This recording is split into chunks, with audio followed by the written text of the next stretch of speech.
Welcome back. Today, Rosie and I are going to be talking about beverages. While water is the most abundant component in the body, there's no set amount that we need. It's really based on how active you are, how much you're eating, and also whether you're male or female. So water, again, is very, very important, and there's a lot of reasons why we need to be more hydrated to avoid things like dehydration. Well, on a whole, water is consumed mainly by what we intake liquids. So 80% of our diet in fluids is coming through what we drink, how we're cooking, what we're cooking, while 20% actually comes from food. So dehydration can occur when we don't have enough fluid in our diet. So many reasons why dehydration should be avoided, and it can be avoided.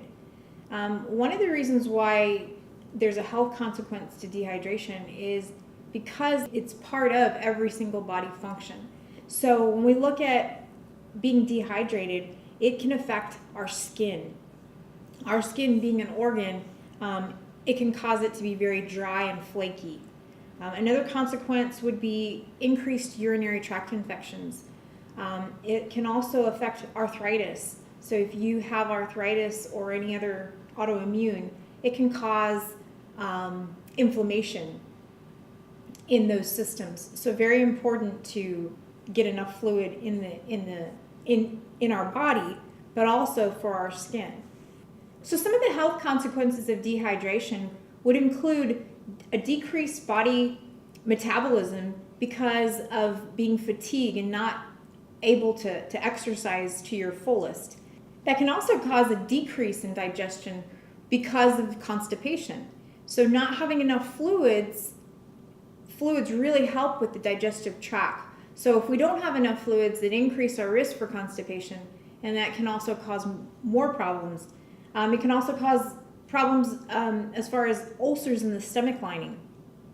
There's a vulnerability to air particles, so all the pollens and the dust and the molds that are in the air, when we don't have enough fluid, it can cause the dryness of the mucous membranes, which would be in our nose and in our mouth.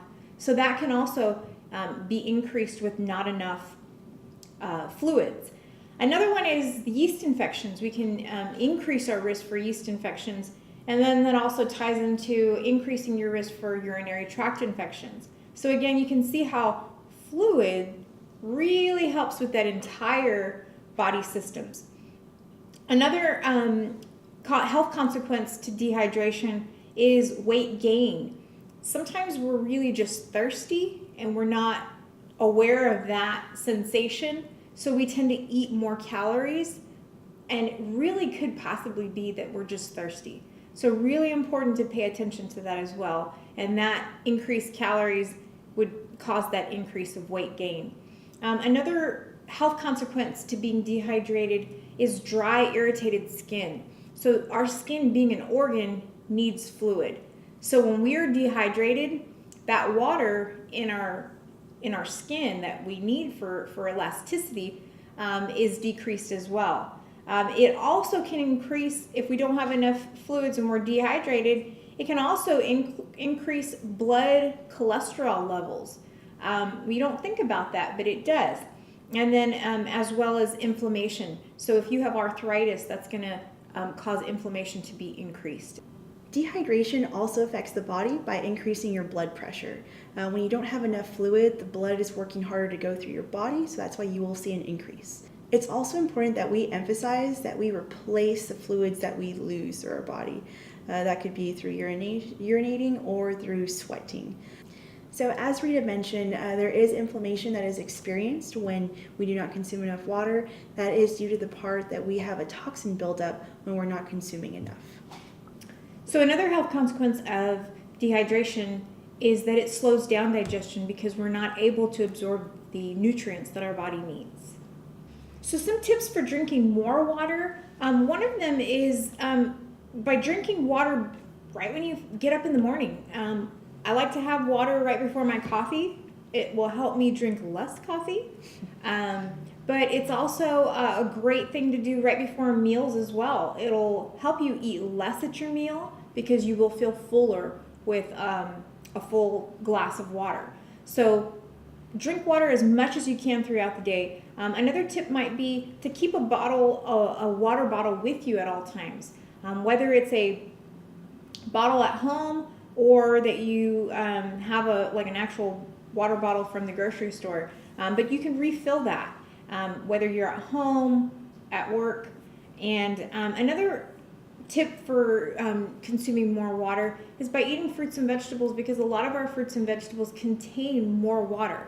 For example, cucumbers, celery, watermelon, these majority are going to be water. So really good to include those in our meals more often. Really including a fruit and a vegetable at every meal. Another tip for drinking more water is I tell my kids all the time, never pass a water fountain without taking a sip of water. That really just encourages more water. And also establishing water breaks. If you are at work or at home, sometimes we feel like we're hungry and really we're thirsty. So taking a step back and taking a sip of water first and see how we feel after that.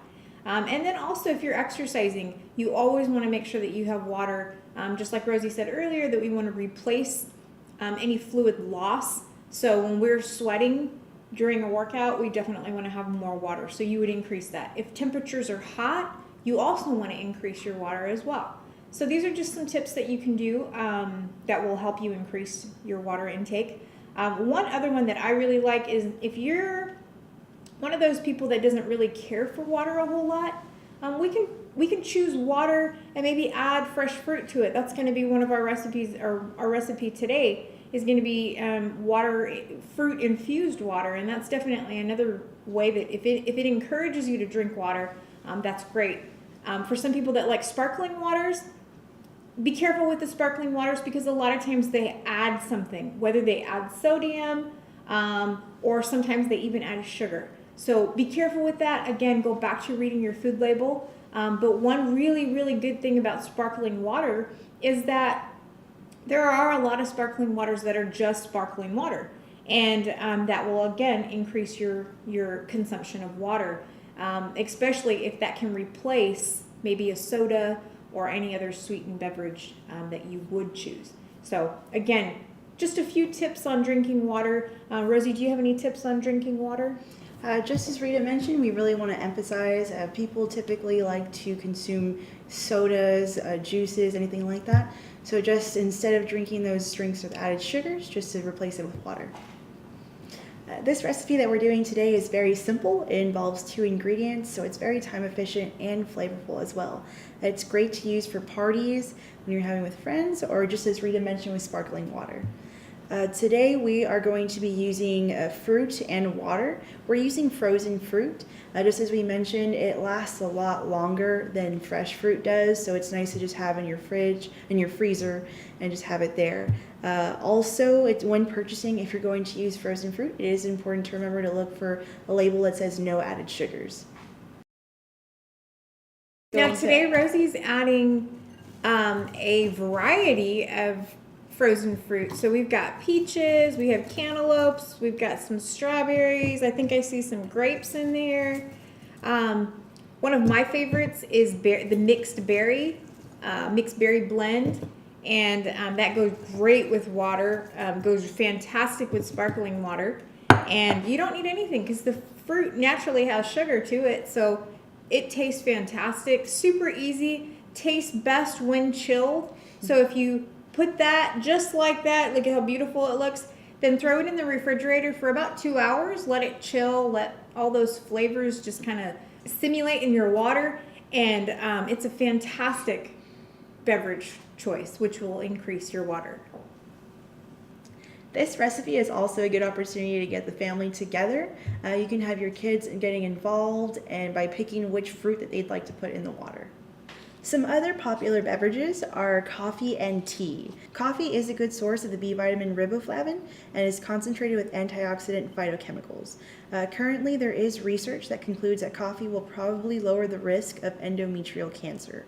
Green tea also contains antioxidants, which could prevent cells from the onset of cancer, may intervene directly in cancer cell growth or the spread of cancer, and may increase self-destruction of abnormal cells. An appropriate serving size for alcohol would be 1.5 ounces of hard liquor, such as your whiskey or your rum, 5 ounces of your table wine, 12 ounces of regular beer, and 8 to 9 ounces of your malt liquor or your darker beers. According to the 2010 U.S. Dietary Guidelines for Americans, there are certain populations that should not be drinking at all. Of course, children and teenagers, anyone under 21, for sure. Also, anybody that is using any type of machinery, skilled machinery, or that needs to be paying attention to some sort of job skill. Very important not to, because alcohol can inhibit the concentration. Anytime that you have a disease such as pancreatitis or liver disease, definitely want to stay away from alcohol. A lot of times medications have reactions or don't work properly with consuming alcohol. So make sure that you're reading your medication, your prescription when you receive your medications from the pharmacist. That's really important as well. And then, of course, one other population that you would not want to consume alcohol would be if you're pregnant or nursing. So as we mentioned earlier, heavy alcohol consumption can increase the risk for 8 different types of cancers. So therefore, when we are focusing on cancer prevention, it's important that we emphasize either keeping the drinking at a minimum or just not drinking alcohol at all. In regards to heart health, it is acceptable to have red wine, 5 ounces of it. So in closing, we want to emphasize these objectives. One is increasing our water consumption. Another one would be the health consequences of not getting enough water, which is dehydration. The importance of limiting added sugars, especially to our beverages, alcohol consumption, and then also we talked a little bit about the benefits of consuming coffee and tea. Thank you for watching. See you next time.